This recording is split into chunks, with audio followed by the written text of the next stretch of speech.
لهذا سروران عزیز، پاکستان یک کشور اسلامی است، ملت مسلمان است.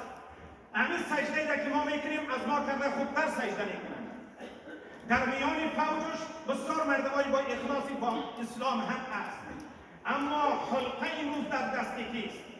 امروز حلقه غلامی در دست چند تا مزدور اجیر است که واقعا سجده را در روزی که به غزه حمله میشد، در روزی که به ایران جنگ 12 روزش حمله میشد، آصف منیر امو وقت رفته بود با کرام سجده کرده بود و گفته بود که تو میدان هوایی بگرام میخواهی، بگرام ما برد. این را باید بدانیم شما قوم عزیز. و حتی کرام این صدا را زد که ما بسیار تجهیزاتی در افغانستان گذاشتم، گفت اگر ذوب تجهیزات میخواهید ما برای مفهوم بده، من اینو میخوام ذوبش بکنم.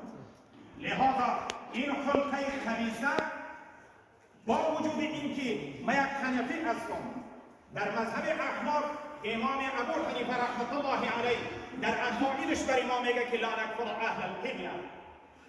اگر 99% در یک انسان گناهی کلانی باشد، 1% اسلامی باشد، جرأتی برای تکفیرش ندارم. وگرنه آصف منیر با اینکه غلامی حلقه به گوش آمریکاست، واقعیت است که از غلامیش خیلی در حد بالاست.